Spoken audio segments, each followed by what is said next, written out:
E as movimentações políticas continuam ocorrendo com foco nas eleições de outubro. Acompanhe os detalhes com o Fernando Martins. Ano eleitoral traz, tradicionalmente, uma série de costuras políticas em busca de aliados e, obviamente, isso se traduz em votos no dia da eleição.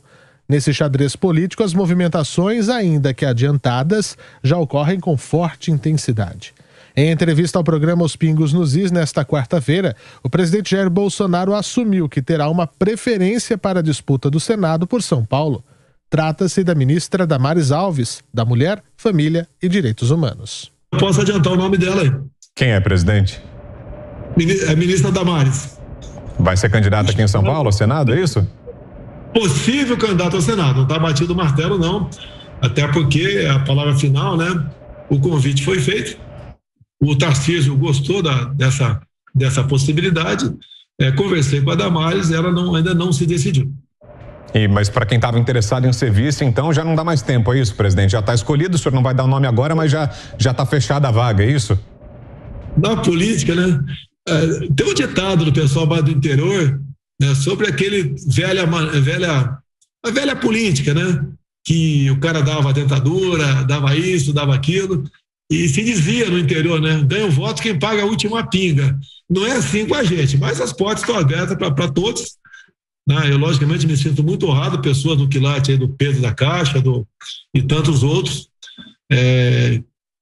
que demonstram, né, não falaram comigo diretamente sobre isso, mas demonstram a vontade de colaborar com o Brasil, integrando uma chapa ou fazendo parte da política brasileira. O próprio Ricardo Salles não vai responder, mas ele, no meu entender, tem tudo para disputar um cargo eletivo em São Paulo. Até o Senado, tá, Ricardo? Está aberta a porta aí. Né? O vice aí do Tarcísio, está aberta a porta aí, tá certo? Já que você jogou fogo em mim, vou jogar em você agora aí. Tá ok, então, tá ok. Graças a Deus, temos bons nomes em todo o Brasil para, se porventura, né, pelo que tudo indica, devo ser candidato, vou bater o martelo também ainda, para a gente fazer uma boa chapa e dar esperança de dias melhores para todos o Brasil. Na sequência, o presidente joga um balde de água fria em políticos que desejam ficar ao seu lado e figurar como vice em sua chapa. Ele disse que o nome já foi escolhido, mas preferiu não fazer o anúncio para evitar frisson. Logicamente, a gente tem um vice que não é do coração e da razão também, que a gente vai anunciar na hora certa. Anunciando agora, é só complicação, confusão, e aqueles que porventura acham que pode ser ele, né? Graças a Deus temos um leque bastante grande de pessoas interessadas em ser vice, nós não podemos aqui queimar a largada. No espectro da esquerda, Lula também falou sobre eleições. Em entrevista nesta quarta-feira para sites independentes, o petista disse que não terá nenhum problema em se aliar com Geraldo Alckmin. O Alckmin tem que definir para que partido ele vai. Nós vamos ter que saber se o partido que ele vai está disposto a fazer aliança com o PT, porque nem as nossas alianças mais certas estão fechadas. Quem lê a imprensa vê todo dia, sabe, parece que está tudo certo, PT e PSDB, daqui a pouco parece que está tudo, sabe, destruído, sabe, daqui a pouco você vê com o PSOL a mesma coisa, daqui a pouco você vê, sabe, com o PSD do Kassab. Então nós precisamos ter tranquilidade, porque o tempo vai se encarregar e o tempo está chegando. Nós temos que definir a questão das federações, nós temos que definir a questão das alianças políticas. E aí, quando a gente fizer aliança, o partido pode reivindicar vice, pode reivindicar outro cargo. Eu só quero te dizer que, da minha parte, não existe nenhum problema de fazer aliança com o Alckmin e ter o Alckmin de vice. Não tem nenhum problema. Nós vamos construir um programa de interesse da sociedade brasileira. Já Renata Abreu, presidente do Podemos, em entrevista ao jornal Jovem Pan desta quarta-feira, desconversou ao falar de possíveis nomes para dividir eventual chapa com Sérgio Moro. Olha, é natural que essa terceira via esteja conversando sempre. Essas conversas aconteciam até muito antes do Moro filiar ao Podemos. Nós tínhamos um encontro daquele centro democrático em que participava o PSDB, o MDB, o Cidadania, o PV, o DEM, o Podemos. Vários partidos compunham esse centro democrático que vai retornar agora, justamente para tentar uma convergência. Então, não só com Dória, mas com Luiz Felipe Dávila, Simone Tebet, nós temos que dialogar para estabelecer uma convergência e, se possível, uma aliança em que condições, né?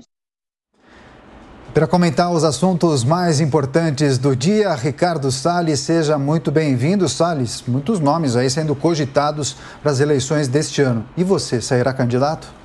Olha, eu sempre defendi, o Diogo Schelp está aqui, a gente já teve essa conversa várias vezes, desde que nós fundamos o Movimento Endireita Brasil em 2006, portanto há 16 anos atrás, a frase mestra do Movimento Endireita Brasil é: o castigo que os bons sofrem quando se recusam a tomar parte do governo é ser governado pelos maus. Isso é uma frase que norteia todo mundo que gosta de política, que tem vocação e que precisa participar. Porque se as pessoas de bem não participarem da política, a cadeira não fica vazia, alguém ruim vai sentar nela. Agora, a gente está vendo aí a resposta da Renata Abreu, por exemplo, acerca das vagas de vice, com relação a Dória e Moro, o próprio presidente, quando eu fiz a pergunta ontem acerca da possível indicação do Pedro, claro que foi uma pergunta meio em tom de brincadeira, de provocação, porque eu sabia que ele não ia dizer quem vai ser o vice. E está correto o presidente em não dizer quem é o vice. Se ele diz quem é o vice, no momento seguinte, todos os outros que têm pretensão em ser vice passam a colocar a artilharia na direção daquele que foi escolhido. Agora, ele deu informação interessante, que a Damares poderá ser, se aceitar, candidata ao Senado aqui em São Paulo, que é uma decisão interessante por vários aspectos. Uma ministra mulher, tem feito um bom trabalho, sobretudo lá em Marajó, ela fez um programa chamado Abraço Marajó, resolve uma série de disputas aqui, se ia ser Paulo Scaff, se ia ser Janaína, se ia ser não sei mais quem. Acho que esta é uma solução que pode pacificar o tema Senado aqui em São Paulo. Então, acho que foi muito interessante o dia de ontem. E também aqui no Jornal da Manhã com a gente nessa manhã de quinta-feira. Olá, Diogo Schelp. Como viu essas últimas movimentações? Faz parte do jogo, por enquanto, esconder algumas cartas, mas as chapas vão ficando cada vez mais claras para essa eleição? Sim, bom dia, Adriana, Daniel, Salles, bom dia a todos. Pois é, os estrategistas eleitorais costumam dizer que os vices não trazem votos, mas são sim uma vitrine. O que a gente está vendo agora, então, é toda essa movimentação de diferentes partidos, diferentes aí pré-candidatos, para definir seus vices e esperando o melhor momento para anunciá-los, como no caso do presidente Jair Bolsonaro, que diz que já tem um nome. O ex-presidente Lula, ele procura um vice que sirva para suavizar a sua imagem de esquerda radical, né? Há uma ala do partido PT que ainda é mais radical e tenta puxar ele para esse lado, mas Lula tem essa característica do pragmatismo, lembrando que ele, por exemplo, teve José Alencar como vice do PL, né, quando foi presidente, que serviu justamente para dar essa imagem que poderia, por exemplo, agradar o setor empresarial. No caso do presidente Jair Bolsonaro, o que ele busca é um vice que não lhe dê problemas. A gente sabe que, por exemplo, ele não tem uma relação muito boa com o vice Hamilton Mourão, que ele escolheu depois de muitas dificuldades em 2018. Ele também, em 2018, teve que considerar ali vários nomes, alguns foram cogitados, inclusive de Janaína Pascoal, mas ele não gostava muito, e ficou claro isso, de um vice que tivesse muito protagonismo, né? Então, ele provavelmente, a minha aposta, não sei qual é o nome, talvez o Salles saiba, mas provavelmente ele vai procurar um nome mais discreto, né? Alguém que não fique fazendo sombra a ele.